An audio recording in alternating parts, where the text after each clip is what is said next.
Hello students, I hope आप सब अच्छे होंगे। तो आज हम अपनी क्लास 7 का फर्स्ट चैप्टर शुरू करने वाले हैं जो कि है न्यूट्रिशन इन प्लांट। तो इसका हम ओवरव्यू देख लेते हैं। Nutrition is the sum total of all the processes that are involved in food intake and its utilisation. There are two modes of nutrition, autotrophic nutrition and heterotrophic nutrition. तो जो हमारा nutrition होता है जो कि हमें अपने फूड के थ्रू मिलता है वो दो टाइप के होते हैं। फर्स्ट होता है ऑटोट्रॉफिक न्यूट्रिशन और heterotrophic nutrition. Autotrophic nutrition is the one in which organism synthesise their own food. Autotrophic वो होता है जिसमें जो हमारे ऑर्गेनिजम्स होते हैं अपना खाना खुद बनाते हैं। और हेटेरोट्रॉफिक न्यूट्रिशन क्या होता है is that in which the organism need to depend on others for their nutritional requirements। तो हेटेरोट्रॉफिक न्यूट्रिशन क्या होता है जिसमें जो हमारे ऑर्गेनिजम्स होते हैं वो दूसरों पे डिपेंड होते हैं अपने न्यूट्रिशनल रिक्वायरमेंट के लिए। तो न्यूट्रिशन क्या होता है? It is the sum total of all the processes that are involved in food intake and its. तो न्यूट्रिशन क्या होता है? जब हम अपना फूड को इनटेक करते हैं, फूड लेते हैं और उसे यूटिलाइज करके उससे जो भी रिक्वायरमेंट्स हम लेते हैं अपनी, उसको हम कहते हैं न्यूट्रिशन। रिक्वायरमेंट ऑफ न्यूट्रिशन होता क्या है? Nutrition is the essential requirement for carrying out the life processes essential for growth, repair and development of body. तो हमारा जो न्यूट्रिशन होता है वो हमारी ग्रोथ में, रिपेयर, हमारी बॉडी की रिपेयर में और डेवलपमेंट में काफी इंपॉर्टेंट होता है। Nutrition and nutrients, as studied in class 6, food is composed of essential component of nutrients.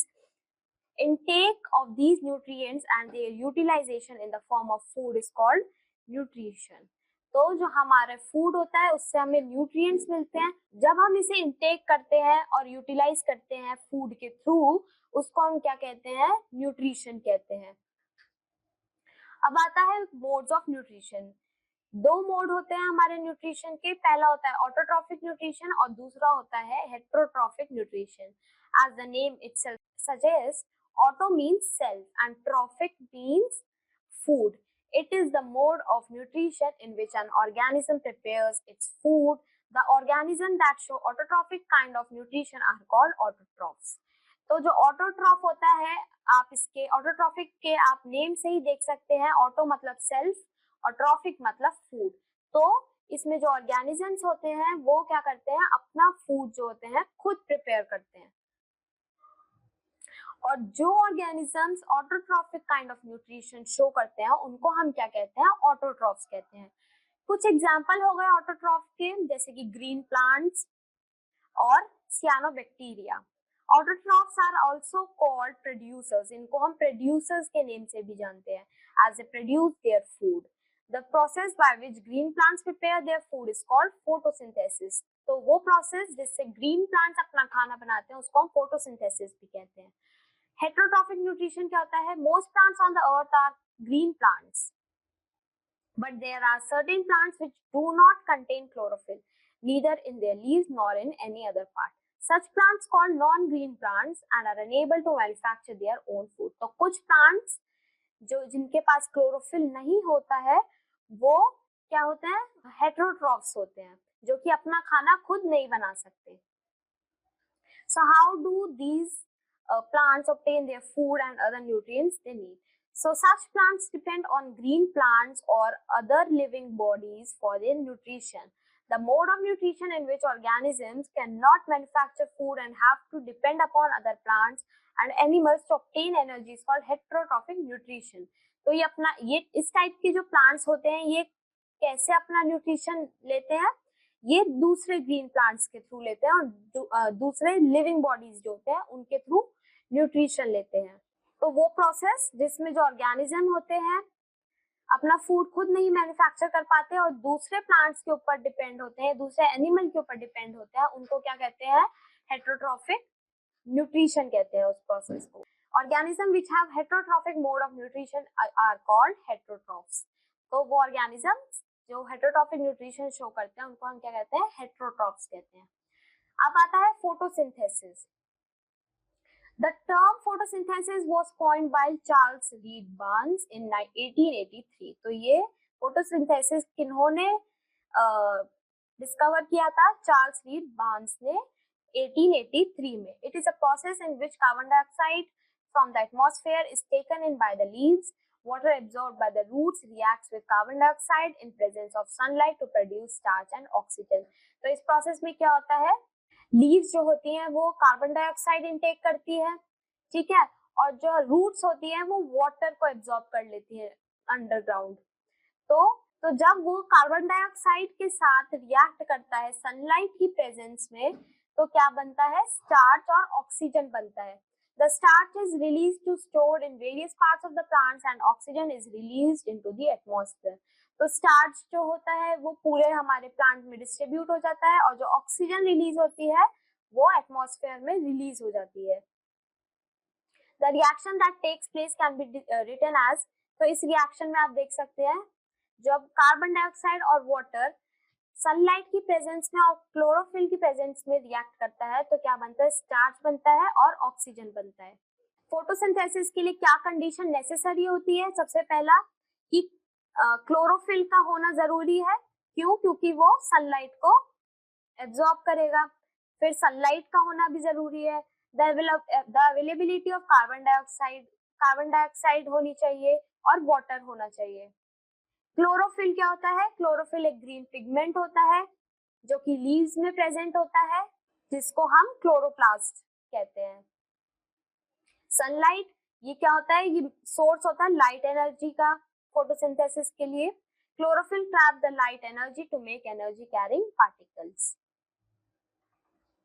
अभी आप स्टूडेंट एक्टिविटी 1 आती है, आप इसे खुद से रीड करना. Carbon dioxide it is obtained from the atmosphere through small openings called stomata. तो जो कार्बन डाइऑक्साइड होती है वो कहाँ से ऑब्टेन होती है, वो एटमॉस्फेयर से ऑब्टेन होती है. तो जो हमारी कार्बन डाइऑक्साइड होती है वो स्टोमेटा एब्जॉर्ब करता है और लीव्स में भेजता है. इसके बाद एक्टिविटी 2 आती है, उसे आप खुद से रीड करना. अब आता है water. This is another important requirement for photosynthesis. The root system of the plants enables them to obtain water from the soil. The root system consists of a main or primary root, rootlets और secondary roots. तो water जो होता है ये बहुत important requirement है photosynthesis के लिए. जो हमारा root system होता है प्लांट का, root system मतलब जो underground part होता है प्लांट का, वो क्या करता है, वाटर को ऑब्टेन करता है कहाँ से, सॉइल से. तो जो रूट सिस्टम होता है उसमें क्या किससे मिलकर बना होता है, पहला प्राइमरी रूट्स, रूटलेट्स और सेकेंडरी रूट्स और root hair. Root hair increases the surface area of the roots and are found in greater numbers near the tips of roots. तो रूट हेयर का क्या काम होता है, ये सरफेस एरिया को इंक्रीज कर देती है रूट्स की. Water and soluble nutrients enter the root hair, pass through the secondary roots and travel through the main root into the stems and reaches the leaves through structure called xylem. तो जो water होता है और जो soluble nutrients होते हैं वो root hair से enter करते हैं और secondary root से होते हुए कहाँ चले जाते हैं, main root में चले जाते हैं. और वो main root में से होते हुए कहाँ जाते हैं, leaves में जाते हैं. और किसके थ्रू जाते हैं, जाइलम के थ्रू जाते हैं. जाइलम एक स्ट्रक्चर होता है जो कि क्या करता है, जो हमारे सॉल्युबल न्यूट्रिएंट्स और वाटर जो होते हैं उनको कैरी करता है और लीव्स तक लेकर जाता है. कहाँ से, जो मेन रूट होती है वहां से. Once photosynthesis takes place, starch is formed. This starch is carried to various parts of the plants through structure called phloem. अब फ्लोएम क्या होता है, जब हमारा फोटोसिंथेसिस प्रोसेस हो जाता है उसमें जो स्टार्च प्रोड्यूस होता है उसको कैरी करके पूरे प्लांट में प्रोवाइड करता है. Activity 3, 4, 5 please read it by yourself. अब आता है heterotrophic nutrition in plants. Autotrophic पढ़ा जो कि क्या होता था, प्लांट्स अपना खाना खुद प्रिपेयर करते थे. अब आता है heterotrophic. Plants which do not have green pigment can't produce their food, so these plants depend on others for their nutritional requirement and thus show heterotrophic nutrition. Types of heterotrophic nutrition shown by plants are as follows. तो heterotrophic nutrition क्या होता है, जो plant जिनके पास chlorophyll नहीं होता, green pigment नहीं होता, वो दूसरे प्लांट्स पे डिपेंड होते हैं अपने न्यूट्रिशनल रिक्वायरमेंट के लिए. तो ये हेटेरोट्रॉफिक न्यूट्रिशन शो करते हैं. अभी डिफरेंट टाइप्स के होते हैं। पहला आता है सैप्रोफाइटिक न्यूट्रिशन। ये क्या होता है? It is the kind of nutrition in which plant depends on dead and decaying organic matter and release enzymes to digest it followed by its absorption. तो इसमें जो प्लांट्स होते हैं वो किस पे डिपेंड होते हैं? डेड और डिकेइंग ऑर्गेनिक मैटर। जो हमारा प्लांट होता है वो मरे हुए ऑर्गेनिक मैटर पे डिपेंड होता है।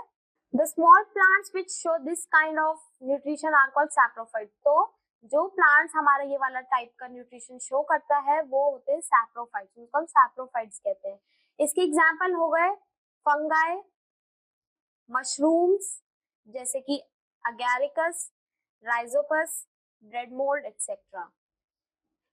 सेकेंड आते हैं parasitic nutrition. It is that kind of nutrition in which an organic lives inside or outside the other organism so as to derive food from it.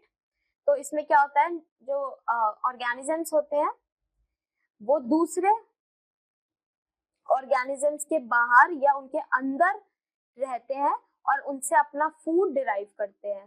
The organism that serves as a source of nutrition is called host.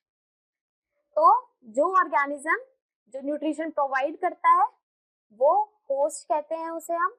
And parasitic roots of the parasites are called haustoria. इसके कुछ example हो गए जैसे कि dodder, viscum etcetera. ये activity 6 है, आप इसे खुद से करने का ट्राई करना। फिर आते हैं symbiosis. It is a mutual relationship between two organism that benefits both of them. तो ये एक टाइप का न्यूट्रिशन होता है जिसमें दो ऑर्गेनिजम्स म्यूचुअली डिपेंड होते हैं एक दूसरे के ऊपर। The two partners are called सिम्बायंट्स।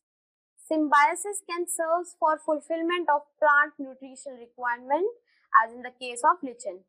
Lichen is the example of symbiotic association between fungi and algae. तो जो इसका एक एग्जाम्पल हो गया lichen, जिसमें कि दो पार्टनर्स, दो ऑर्गेनिज्म फंजाई और एल्गी एक रिलेशनशिप बना रहे होते हैं जिसमें वो एक दूसरे को न्यूट्रिशन प्रोवाइड कर रहे होते हैं।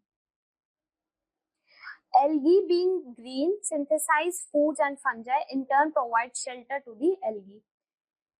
तो जो algae होता है वो ग्रीन कलर का होता है, तो वो फूड सिंथेसाइज करता है, और जो फंजाई होता है वो शेल्टर प्रोवाइड करता है algae को।